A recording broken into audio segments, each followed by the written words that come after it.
Verse 9.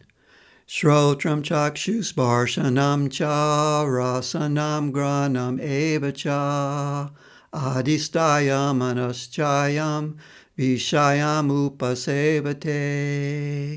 The living beings enjoy the objects of the senses and preside over the ears, eyes, skin, tongue, nose, and the mind. Verse 10. Ukramantam stitam vapi bunjanam vagunavitam vimudana pasyanti gana chakshushaha. Those who are ignorant can neither understand when the individual unit of consciousness is leaving the body, when it is residing within the body, or when it is enjoying the objects of the senses. Only those with the eyes of knowledge can perceive this. Verse 11. Yatanto yoginas chainam pasyantyatman yavastitam yatanto pyakritatmano nainam pasyantya chetasaha. The sincere yogi sees the Atma situated within, but those who lack true understanding and self-control cannot perceive the Atma no matter how hard they try. Anuvriti by Srila Guru Maharaj. The Atma is not perceivable by the material senses, nor can it be perceived by the aid of a microscope or any such scientific technology, because it is transcendental, being composed of Satchidananda. However, the presence of the Atma can be understood by one's intelligence when one hears from Krishna in Bhagavad Gita. Those with misguided intelligence and who are without knowledge cannot understand the Atma by any endeavor, either when it is residing in the body or when it is leaving the body at the time of death. Only those with actual knowledge and who use their intelligence properly can understand the Atma. Verse 12. Yadaditya gatam tejo jagat vasayate kilam yach chandramasi yach chagno tat tejo vidimamakam. Know that I am the light of the sun, the moon, and fire that illuminates the entire world. Verse 13. Kama visha chabutani darayam yaham ojasa Pushnami chosadi sarva somo bhutva rasatmakaha. By my potency I enter the earth and maintain all living beings. I nourish all plants by becoming the moon and provide them with the essence of life. Verse 14. Aham vaishvanaro bhutva praninam deham ashritaha Pranapana samayukta pachamyanam chaturvidam. I am the fire of digestion that resides in all beings, and I unite with the incoming and outgoing life airs to digest all types of food. Verse 15. Sarvasya chaham hridi sanivisto matasmirtirganam apohanam cha Vedascha sarveraham eva vejo Vedanta krid veda vid eva chaham. I am situated in the hearts of all living beings, and from me arises remembrance, knowledge, and forgetfulness. I alone am to be known through all the Vedas. I reveal the Vedanta and am the knower of the Vedas.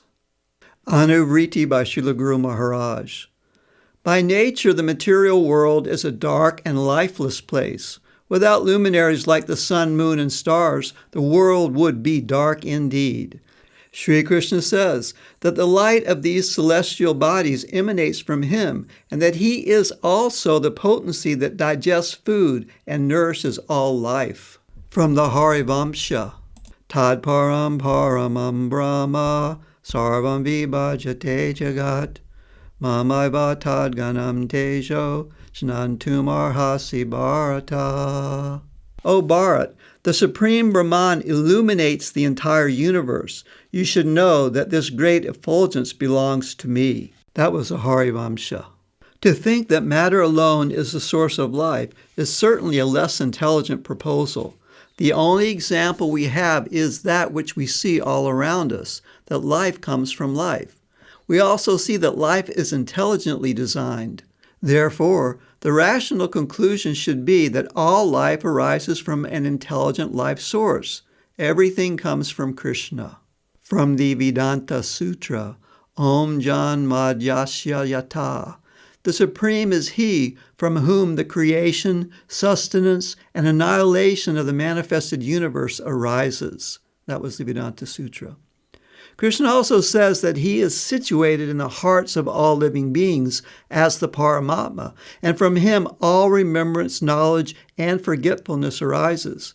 He says it is He alone who is to be known through the Vedas. He reveals the Vedanta, the end of knowledge, and it is He who is the knower of the Vedas. This is also confirmed in the Hari Vamsha as follows. Vedi Ramayani Chaiva Purani Bharate Tata Adavanti Chamadye Cha Hari Sarvatra Jiyate. In the beginning, the middle, and the end, all the Vedas, the Ramayana, and the Puranas, and the Mahabharata only glorify Krishna. That was the Hari Vamsha. The Vedas are divided into four main divisions, Rig, Yajur, Sama, and Atharva Vedas. Then comes the Upanishads and supplementary literature, such as the 18 Puranas, including the Srimad Bhagavatam, Mahabharata, Bhagavad Gita, Ramayana, and Vedanta Sutra. And all these it is Hari, Sri Krishna, who is to be known. Verse 16. Svavima purusho loke kshara chakshara eva cha kshara sarvani bhutane kutostokshara uchate. There are two types of beings, those in the material world and those in the spiritual world, Vaikuntha. In the material world, all living beings are fallible. In the spiritual world, all living beings are said to be infallible. Verse 17. Uttama purushastvanya parama metyudatritaha yolokatrayama visha bibartyat vyaya isvaraha. Yet there is another being, the Supreme Person, the imperishable superconsciousness, who enters the upper, middle, and lower planetary systems and maintains them. Verse 18.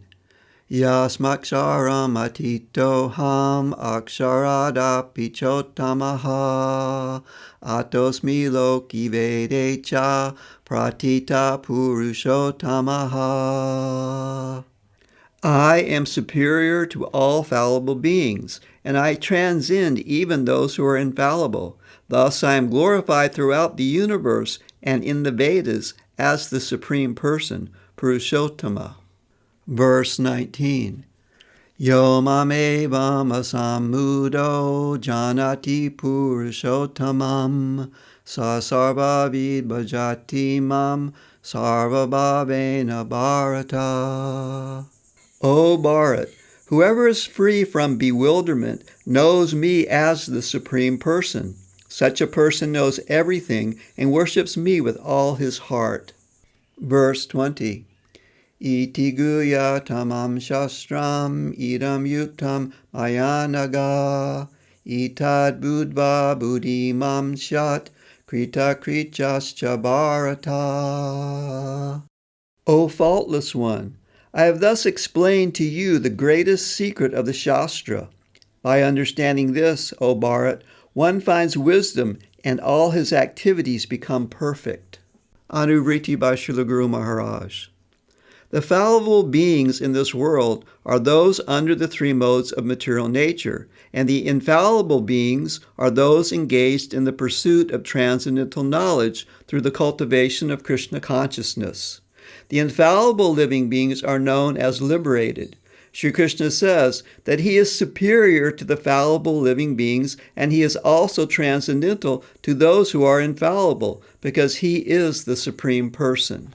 This means that at no time do the liberated living beings become the Supreme or one with Krishna. He is and always will be the Supreme Person. This is the declaration found in Bhagavad Gita and throughout the Vedic literature. From the Chaitanya Charitamrita. Ekale Ishvara Krishna Arasaha Britya Yareyai Chenachaya te taiche kare nricha. Krishna alone is the supreme controller. All others are his servants. They dance as he makes them do so. That was the Chaitanya Charitamrita. And from the Hari Vamsha, Satyam Satyam Puna Satyam Mudricha Bhujam Uchate Veda Shastrat Param Nasti Nadaivam Keshavat Param. Raising my arms in the air, I loudly declare that there is no text greater than the Vedas and no deity superior to Keshava, Krishna. Again and again I say this is true, this is true, this is true. That was the Hari Vamsha. Perfection of life in the material world means the cultivation of social structure, dharma, economic development, artha, material enjoyment, kama, and salvation, moksha. History shows us that seldom ever does a civilization progress beyond social structure, economic development, and material enjoyment. Salvation is the fourth goal of life and is rarely sought by those absorbed in material consciousness. Such hedonistic societies are easily satisfied by the fulfillment of eating, sleeping, mating, and defending. Even more rare than salvation, however, is the fifth goal of life, prema bhakti, or bhakti yoga, the yoga of love. The following quote is from the Chaitanya Mata Manjusha. Arajo Bhagavan Vrajesha Tanayas Tad Dharma Vrindavanam Ramya Kaschid Upasana Vrajavadu Vargena Ya Kalpita Srimad Bhagavatam Paramanam Amalam Prema Pumarto Mahan Sri Chaitanya Mahaprabhur Matam Idam Tatradaro Naparaha.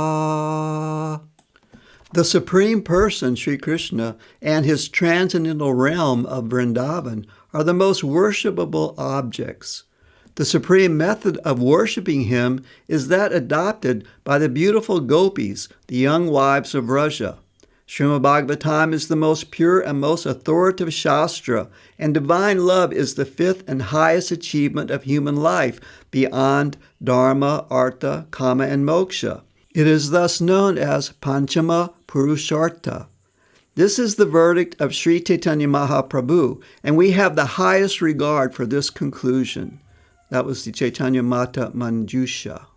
Thus, the student of Bhagavad Gita has little interest in the first four goals of human society, because all such achievements are temporary and do not lead to union, yoga, with the Supreme Person. Only that which leads one to Sri Krishna should be the goal of one's life. Om Tat Saditi Shri Mahabharate Shata Sahasriyam Samhitayam Vayasikyam Bhishma Parvani Srimad Bhagavad Gita Supanishatsu Brahma Vidyayam Yoga Shastri Shri Krishna Arjuna Sambade Purushottam Yogo Nama Panchadasho Dhyayaha. Om Tat Sat.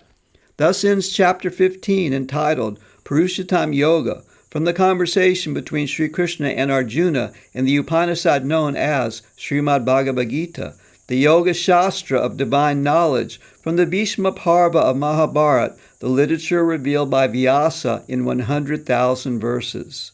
Srimad Bhagavad Gita ki jai, Srila Guru Maharaj ki jai, Shri Guru Parampara ki jai, Gaur Premanandi Hari Hari Bol.